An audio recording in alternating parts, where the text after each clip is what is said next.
Hello everyone and welcome back to life science Gurukul channel, जहां पर हम लाइफ के सीक्रेट्स को डिकोड करते हैं। तो चलिए शुरू करते हैं आज एक नए टॉपिक के साथ। आज का टॉपिक है डाइजेस्टिव सिस्टम एंड इंट्रोडक्शन।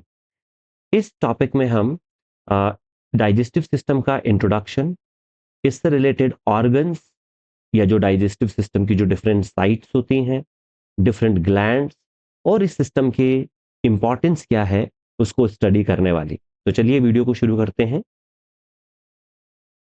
सबसे पहले है introduction to the digestive system.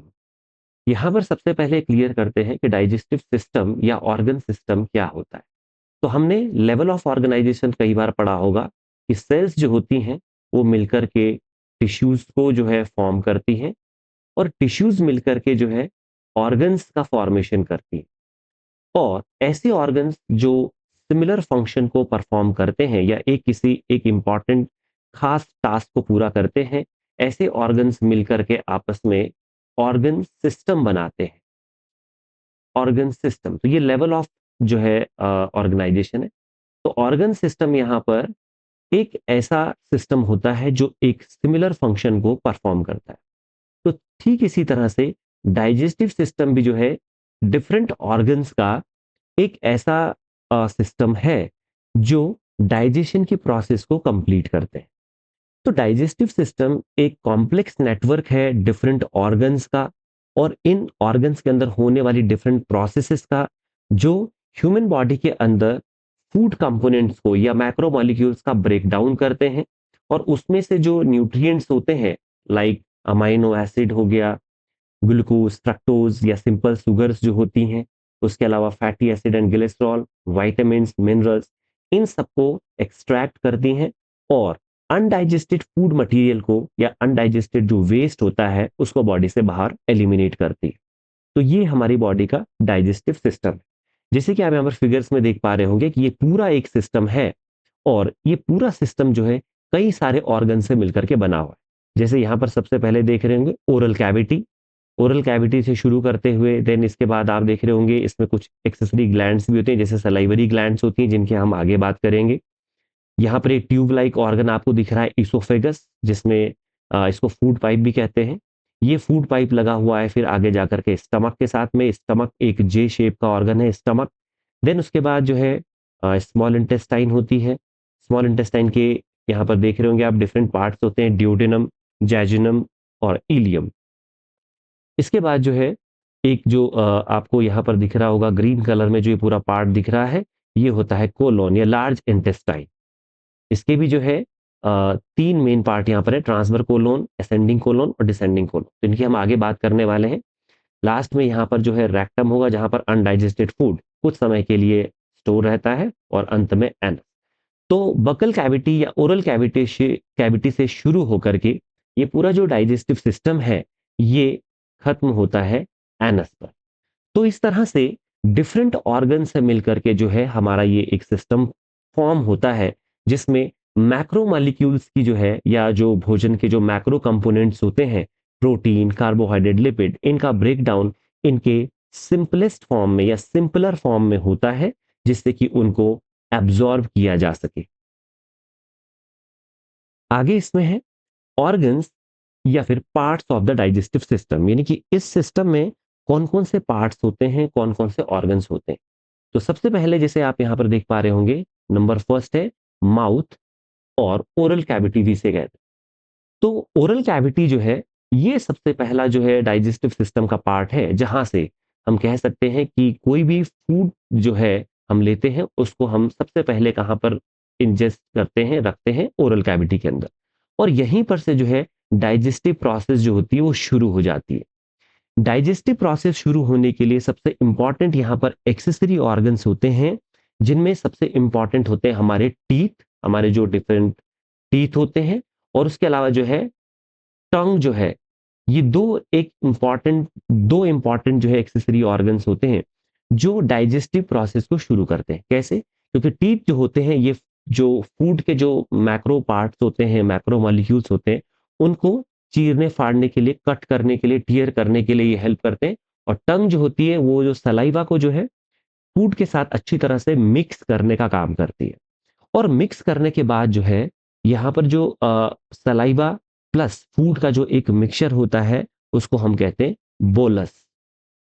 Bolus जो है हम कह सकते हैं ये सलाइवा और जो फूड कंपोनेंट्स हैं ब्रेकडाउन जिसका वो भी हुआ है टीथ की हेल्प से, उनको मिलकर के जो है छोटे छोटे जो है बोलस फॉर्म होते हैं। ये बोलस जो है ये इजी हो जाता है जिससे कि हम फूड को क्या कर सकें, निगल सकें, निगलने में हेल्प करते हैं। ओरल कैविटी में एक और चीज यहां पर बतानी जरूरी है। टीथ जो यहाँ पर होते हैं, 4 प्रकार के टीथ होते हैं। सबसे पहले आगे की तरफ इंसाइजर होते हैं, फिर कैनाइन, प्रीमोलर्स और पीछे की तरफ होते हैं मोलर्स। तो ये 4 टाइप के टीथ होते हैं। इनका जो करेक्ट सीक्वेंस है, सबसे पहले इंसाइजर, कैनाइन, प्रीमोलर और देन सबसे अंदर की तरफ होते हैं मोलर्स। एक हमारे पास बहुत ही एक मजबूत और मस्कुलर ऑर्गन होता है जिसको टंग कहते हैं। जैसे कि मैंने बताया कि ये फूड के जो कंपोनेंट्स होते हैं उसके साथ सलाइवा को अच्छी तरह से मिक्स करने का काम करते हैं। इसके पीछे की तरफ आपको यहाँ पर एक बेल जैसी लटकता हुआ आपको स्ट्रक्चर दिख रहा होगा जिसको अल्वा कहते हैं। ये जो है कोई भी जो फूड पार्टिकल है उसको जो है हमारे नेजल सिस्टम में जाने से रोकने का काम करता है। तो ये हो गया सबसे पहला पार्ट, ओरल कैविटी। इसके बाद दूसरा जो पार्ट होता है वो होता है इसोफेगस। इसोफेगस एक ट्यूब लाइक स्ट्रक्चर है जो जुड़ा हुआ होता है हमारे माउथ से या बकल कैविटी से और स्टमक के बीच में।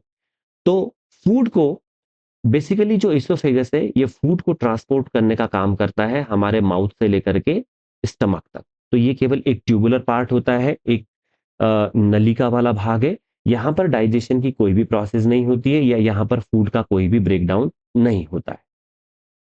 नेक्स्ट इसके बाद पार्ट आता है, very important one is stomach. Stomach जो है ये एक जे शेप्ड का ऑर्गन है जो कुछ समय के लिए फूड को स्टोर करता है और देन कई सारे स्ट्रॉन्ग एसिड्स और एंजाइम्स की हेल्प से ये क्या करता है, फूड का ब्रेकडाउन जो है उसके सिंपलर फॉर्म में कर देता है।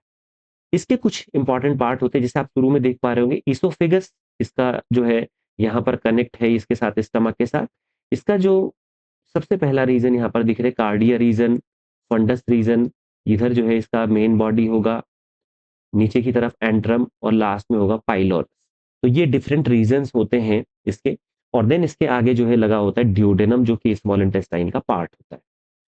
तो स्टमक जो है यहाँ पर जो है इसके ये डिफरेंट रीजन्स हैं। स्टमक के अंदर कुछ खास प्रकार की जो है सेल्स पाई जाती हैं जैसे पैराइटल सेल्स,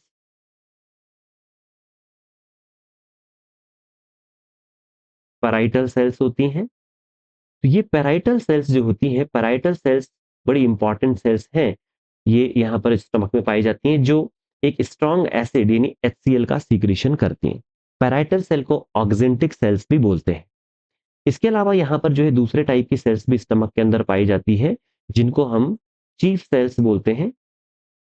चीफ सेल्स ये बेसिकली जो है जो प्रोटीन डाइजेशन के लिए जो एंजाइम होता है पेप्सिनोजन, पेप्सिनोजन पेप्सिनोजन का जो है यहाँ पर ये सिक्रेशन करती है चीफ सेल। पेप्सिनोजन जो है एक इनएक्टिव एंजाइम है। ये HCl जो है इसको एक्टिव करता है पेप्सिन में। तो जब डाइजेशन की फिजियोलॉजी पढ़ेंगे तब वहां पर एंजाइम के एक्टिवेशन और डिफरेंट एंजाइम्स का जो रोल है उसको डिटेल्स में पढ़ेंगे। अभी के लिए बस यहाँ पर ये ध्यान रखिए कि स्टमक के अंदर पैराइटल सेल्स होती हैं जो HCl का सिक्रेशन करती हैं, चीफ सेल्स होती हैं जो पेप्सिनोजन का सिक्रेशन करती हैं।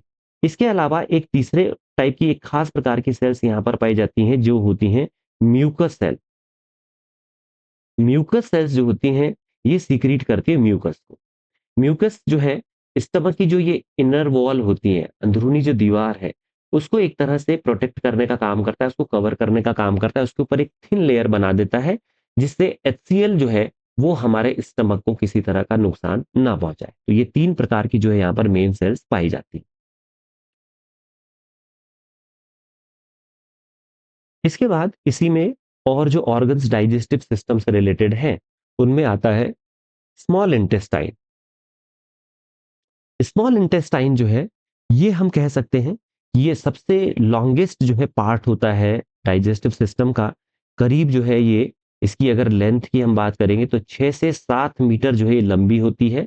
और ये जो है यहाँ पर से आप देख रहे होंगे डायग्राम में, यहाँ से शुरू हो रही है और पूरा यहाँ अंत तक। तो इसके सेक्शंस की अगर बात करेंगे, जो स्मॉल इंटेस्टाइन है इसके कई पार्ट्स होते हैं। सबसे पहला पार्ट ड्यूडेनम, जो कि ऊपर स्टमक से लगा हुआ है। मिडिल वाला पार्ट जैजुनम कहलाता है और लास्ट वाला पार्ट इलियम कहलाता है।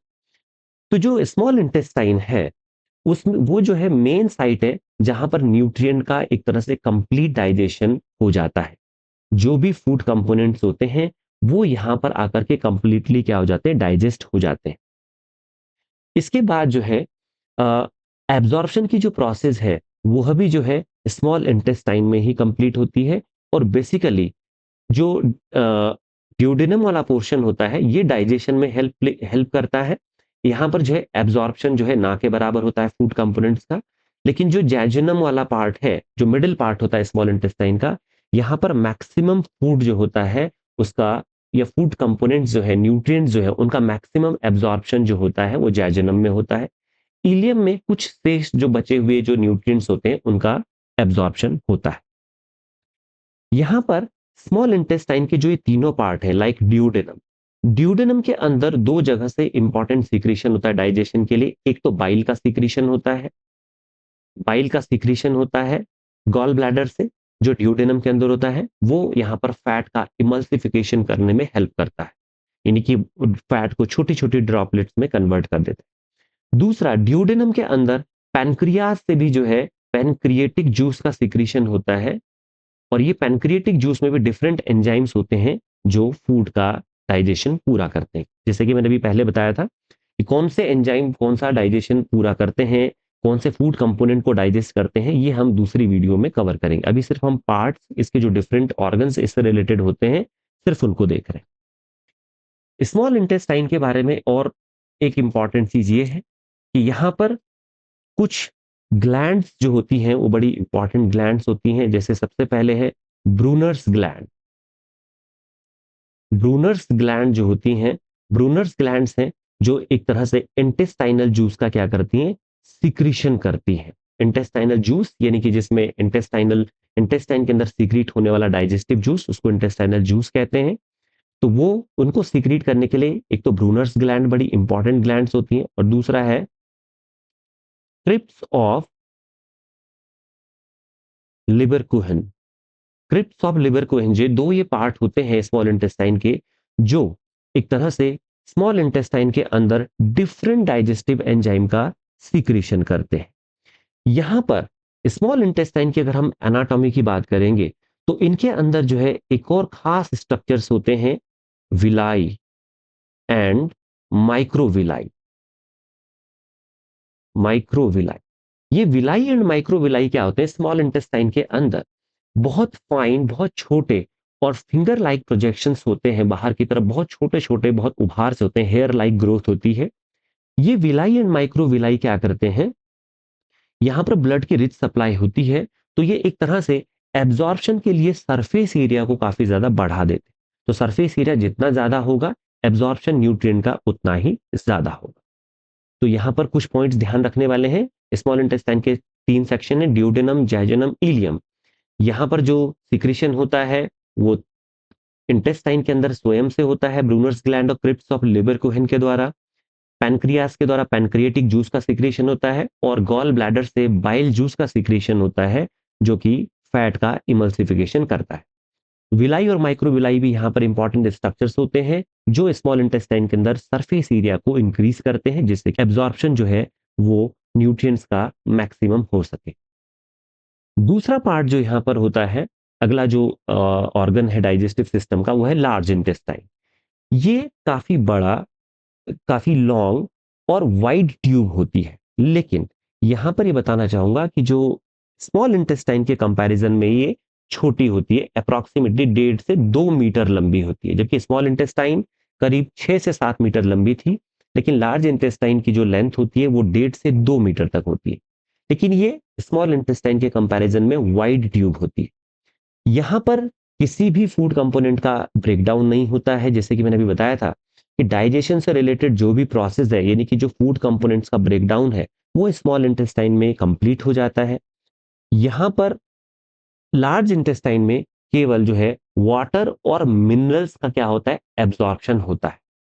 जैसे कि मैंने बताया था पिछले वाले डायग्राम में कि यहाँ पर जो है ये असेंडिंग कोलोन कहलाता है, लार्ज इंटेस्टाइन को कोलोन भी कहते हैं, ये वाला ट्रांसफर कोलोन, ये वाला डिसेंडिंग कोलोन, और ये वाला पोर्शन जो होता है ये सिग्मोइड कोलोन कहलाता है। तो इसके भी 4 अलग-अलग पार्ट होते हैं, असेंडिंग कोलोन, ट्रांसफर कोलोन और डिसेंडिंग कोलोन और सिग्मोइड कोलोन।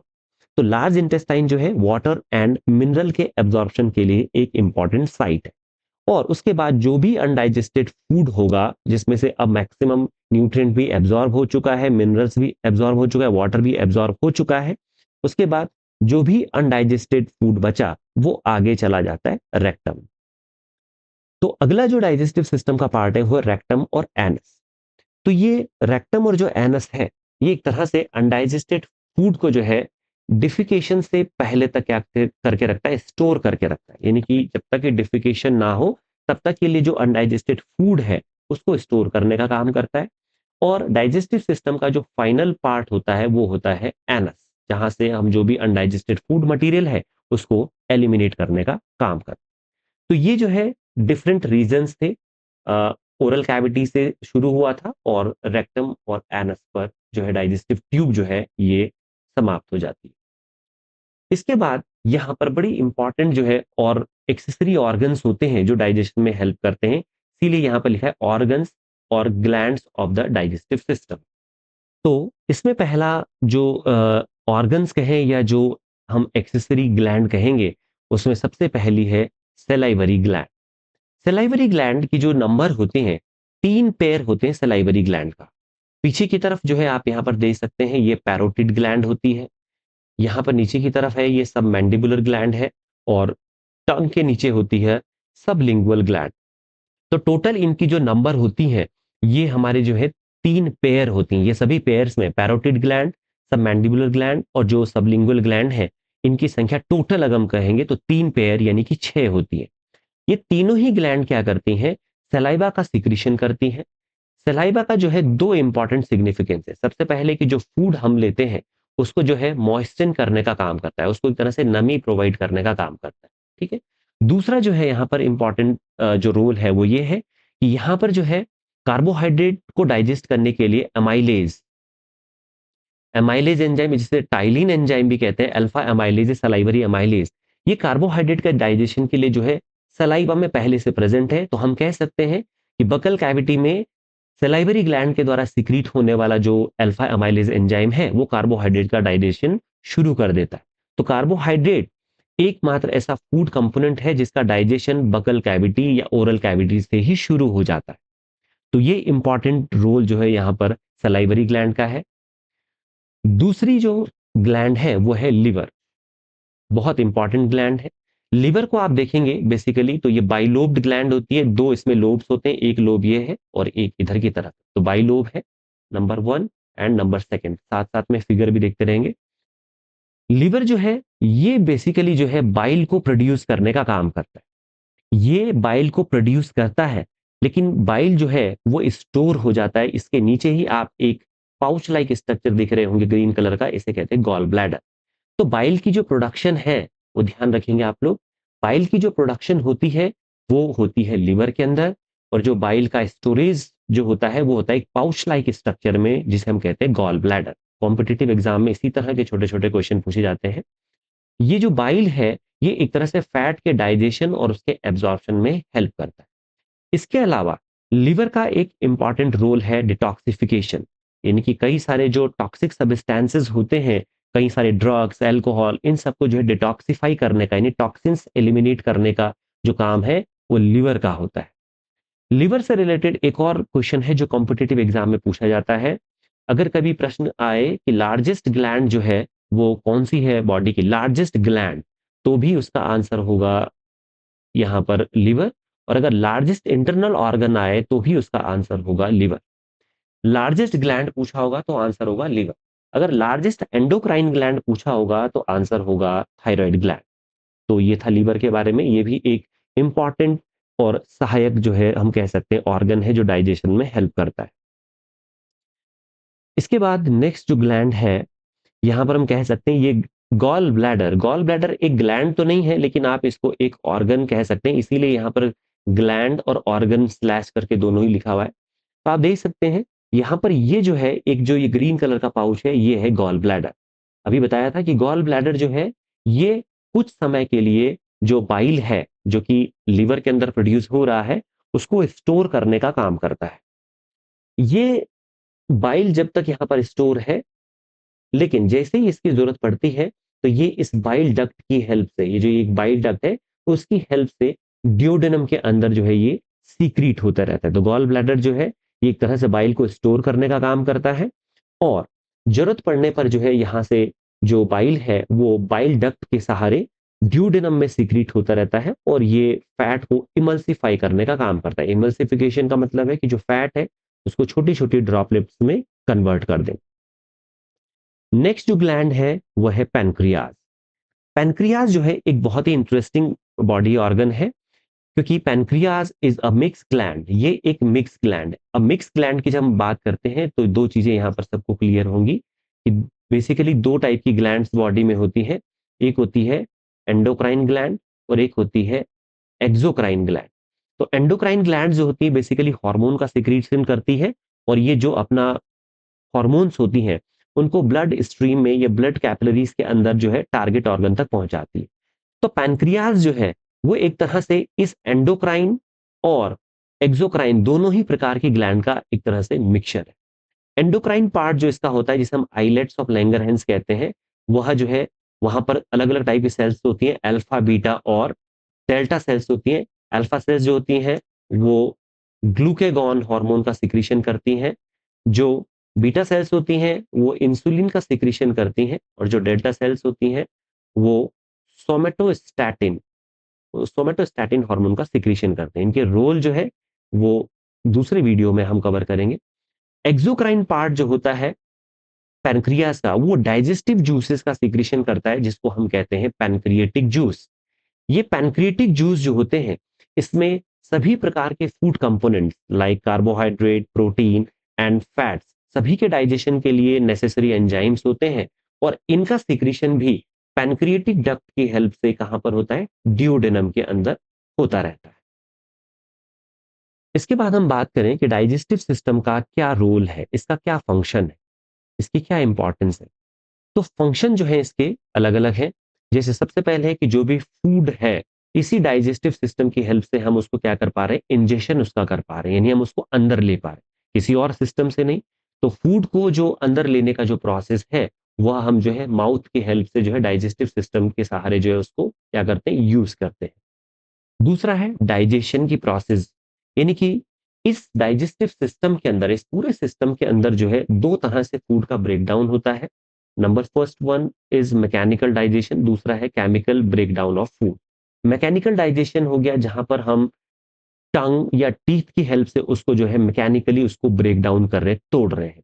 और केमिकल ब्रेकडाउन का मतलब हो गया कि जहां पर हम डिफरेंट, जो भी डिफरेंट क्या है डाइजेस्टिव एंजाइम्स है, एंजाइम्स की हेल्प से जब हम फूड को क्या कर रहे हैं, ब्रेक डाउन कर रहे हैं, तो उसे कहेंगे केमिकल डाइजेशन। तो मैकेनिकल और केमिकल डाइजेशन, इन दोनों ही टाइप के डाइजेशन से हम क्या करते हैं, फूड को स्मॉलर मॉलिक्यूल्स में तोड़ देते हैं, या हम कह सकते हैं एब्जॉर्बेबल फॉर्म में उसको कन्वर्ट कर लेते हैं। तो ये दूसरा इसका फंक्शन हो गया। तीसरा है एब्जॉर्प्शन। एब्जॉर्प्शन का मतलब है यही एक डाइजेस्टिव सिस्टम है जिसके सहारे हम जो भी न्यूट्रिएंट्स होते हैं, जो भी नेसेसरी न्यूट्रिएंट्स है, उनको हम डाइजेस्टिव ट्रैक्ट से कहां पर एब्जॉर्ब कर लेते हैं, ब्लड स्ट्रीम में। और ब्लड स्ट्रीम से जो है फिर वो जो जरूरी जो ऑर्गन्स होते हैं या जहां पर उसकी जरूरत हो रही है एनर्जी के लिए, ग्रोथ के लिए, रिपेयर के लिए, उसको वहां पर पहुंचाया जाता है। तो तीनों प्रकार के इंजेशन, डाइजेशन एंड एब्जॉर्प्शन, ये तीन जो है इंपॉर्टेंट डाइजेस्टिव सिस्टम के फंक्शंस।